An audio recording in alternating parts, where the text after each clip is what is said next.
Bonjour tout le monde, bonjour chers tous. Oui, que la gloire soit rendue à Nzambiampungu, le Dieu de nos ancêtres. Voilà, qui nous a bénis et qui a mis en nous son énergie, la divine mélanine. Voilà, je salue tout le monde, je salue tous les grands activistes, influenceurs et combattants. Voilà, et je tiens à m'excuser déjà de faire cette vidéo parce que c'est un coup de gueule à la va-vite. J'étais en train de jardiner, voilà, et pendant que je travaillais, ça n'arrêtait de tourner, ça n'arrêtait de fonctionner là-dedans là. Parce que beaucoup de gens ne comprennent pas. Beaucoup de gens ne comprennent pas pourquoi certains ont la rage et la colère que nous devons réussir. Vous savez, certains parfois vous pouvez voyager, aller là où partout où vous voulez. Mais il y a d'autres personnes qui sont condamnées, qui ne peuvent plus rentrer dans leur pays parce qu'ils connaissent la barbarie qu'il y a là-bas, comme nous autres là. Moi, comme j'ai toujours dit, hein, je ne suis pas de ce pays-là. Je ne suis pas né ici. Je ne suis pas né à Paname. Je ne suis pas guélois. Je ne suis pas né en France. Moi, je suis en blédard. Hein? Et donc, ma mentalité, tout ce que je connais bien comment ça fonctionne en Afrique. Donc, personne ne peut même m'impressionner pour me dire quoi que ce soit. Je sais comment ça fonctionne. Et c'est pourquoi nous disons que nous savons que nous ne pouvons plus rentrer tant que ce régime-là se rend toujours là-bas. Et les gens ne comprennent pas la gravité et combien c'est important pour nous d'être enterrés sur la terre de nos ancêtres, hein, sous l'ombre du baobab, du manguier, dans notre village. C'est très important. Sinon, nous serons contraints d'être enterrés ici à côté, à Pantin, là. Et ce n'est pas notre vouloir. Alors, comme disent mes confrères, mes compatriotes ivoiriens, il faut pardonner vraiment, il faut pardonner. C'est une remarque constructive. On va rester dans l'objectivité. C'est une remarque constructive que je vais faire tout à l'heure là. Je vais citer même des noms, mais c'est une remarque constructive.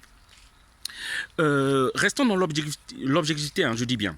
Vous savez, chers amis, si nous n'arrivons pas, c'est à cause de cette désorganisation-là. Cette désorganisation qui perdure depuis longtemps et depuis un certain temps. Cette désorganisation-là. Dans cette désorganisation-là, et aujourd'hui, nous savons que la Côte d'Ivoire est en train de brûler.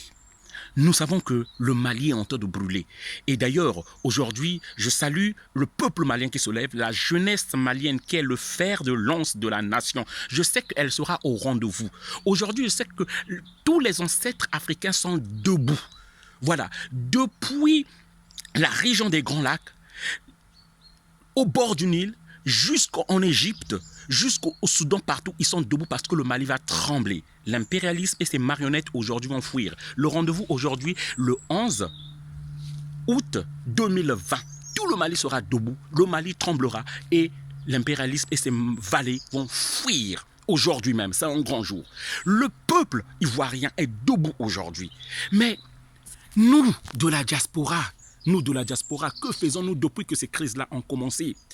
On n'a même pas eu le temps de s'asseoir pour discuter un peu. Là, je parle aux influenceurs, aux leaders, aux activistes, aux combattants. Nous savons lesquels qui sont au devant de la scène. Nous savons les grands influenceurs dont on parle ici. Et nous savons l'importance qu'ils ont lorsqu'ils disent, par exemple, je vais être à la manifestation samedi.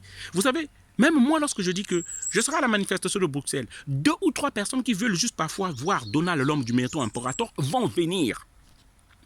Si j'ai cherché à être même au devant de la scène parce que je reprochais à ceux qui étaient devant depuis un moment qu'ils n'utilisent pas leur crédibilité, leur visibilité, leur influence pour venir sur le terrain. Oui, c'est pourquoi moi, il y a 4 ans, je dis bien 4 ans, il y a 3 ans, beaucoup ne me connaissaient pas, vous ne me connaissez pas. Mais il y a des vidéos, et je prends même à témoin la Kémite, celle qui avait déchiré la Bible, j'ai oublié son nom, la Camerounaise. Je disais même dans mes vidéos, je lui prends à témoin, que je disais, si il n'y a pas de leader digne de ce nom, nous-mêmes, on va devenir des leaders. On va se mettre en avant. Et c'est ce qui est en train d'arriver. Ce qui est en train d'arriver aujourd'hui, je dis bien, je pèse mes mots, il y a 4 ans, beaucoup ne me connaissaient pas. Donc, je reviens sur ce que je disais, il y a des noms, lorsqu'ils disent que je vais être à la manifestation, il y aura beaucoup de gens, mais pourquoi ces gens-là ne le font pas? Hein? Je ne parle pas de Kouvi Gomez parce que je sais que le professeur Jean-Charles Kouvi Gomez, il est sur le terrain, c'est un homme du terrain, je l'ai vu et les vidéos sont là.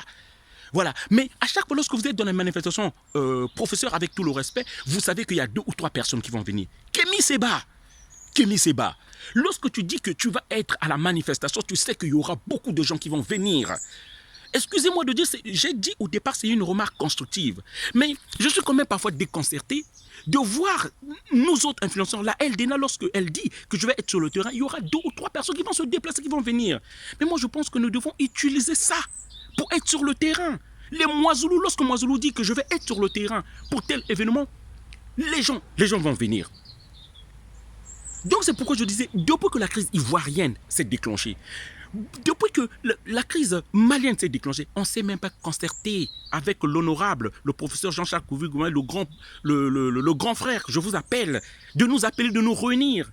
Hein? Une réunion de crise. Parce que si nous mettons juste des protocoles, si nous mettons juste qu'on soit juste que dans les salles et dans les conférences, ça nous avancera où? On va mourir, c'est surtout nous autres là qui ne voulons pas rester ici.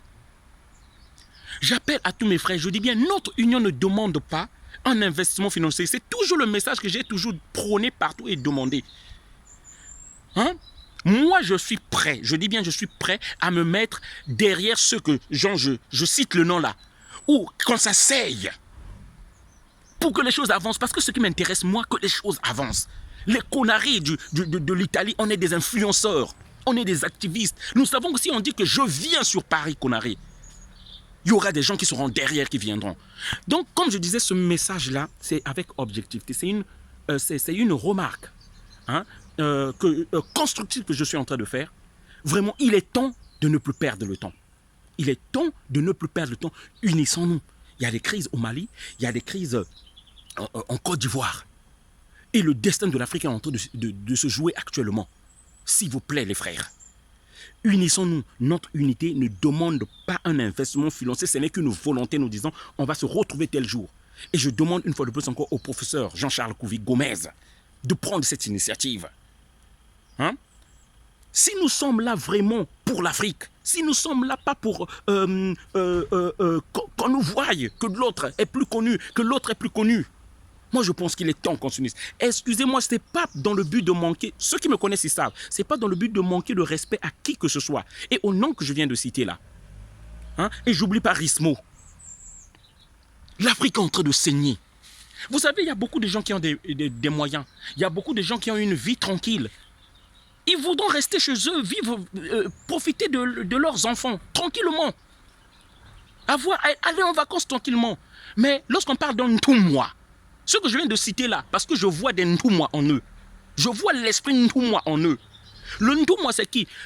La nature peut t'avoir donné des moyens et des richesses, mais il y a quelque chose qui est au fond, qu'il a mis parce qu'il sait que tu ne vas pas rester dans ces richesses-là. Tu auras toujours un manque en toi, parce que le bonheur n'est pas partagé sur toute la terre, parce que ton bonheur n'est pas partagé avec les siens, les noirs, que tu penseras, que tu verras toujours ce manque-là de pouvoir être en quête de justice. C'est pourquoi parfois la nature nous donne des moyens de vivre bien tranquille, mais notre souci, c'est ce qu'ont en train de vivre les Africains. Donc j'appelle à un sursaut. J'appelle maintenant là qu'on se réunisse, parce que si nous sommes sur le terrain, même Blé Goudé vient d'annoncer qu'il va reprendre le terrain. Blé Goudé, qui a été ministre, vient d'annoncer qu'il va reprendre le terrain. Mais mettons-nous ensemble. Faisons lever le peuple africain. Ce n'est pas dans tout ce que nous sommes en train de dire que ça va marcher. Il faut qu'on s'asseye et qu'on ait une vision commune. Qu'est-ce qu'on fait? Partons de le sens d'un consensus. Dans le sens d'un consensus, qu'est-ce qu'on fait? Réunissons-nous et ceux qui sont sur le terrain, nous leur donnerons la force de voir que leurs leaders sont enfin réunis. Une photo de famille où on verra leurs leaders, leurs influenceurs, leurs militants sont sur le terrain et réunis. Et ceux qui nous suivent même dans la diaspora donneront les moyens et nous donneront la force de pouvoir continuer. Il est temps. Mais on est en train de balkaniser l'Afrique. Eux, ils sont en train de travailler. Ils sont unis. Ils sont en train de travailler pour empêcher que le Mali se libère. Bon, voilà, c'est le message que je voulais faire passer. Donc, pour terminer, je tiens à rappeler, à Bruxelles, hein, le 14 à Bruxelles, il y a une grande manifestation, il y a les bus qui ont été affrétés. Vous pouvez nous contacter au 06 25 15 05 47. 06 25 15 05 47.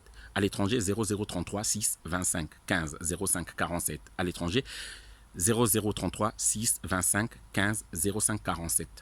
Voilà, c'est le message que je voulais faire passer. Il y a des bus, il y a une grande manifestation, c'est le 14 à Bruxelles. Voilà. Et aujourd'hui, nous disons force au Mali, que nos ancêtres vous donnent la force et le courage au fils de Modibo Keïta, au fils de Sundiata Keïta, au fils de Kwame Nkrumah, au fils de Lumumba, au fils de Thomas Sankara. On est ensemble. Merci.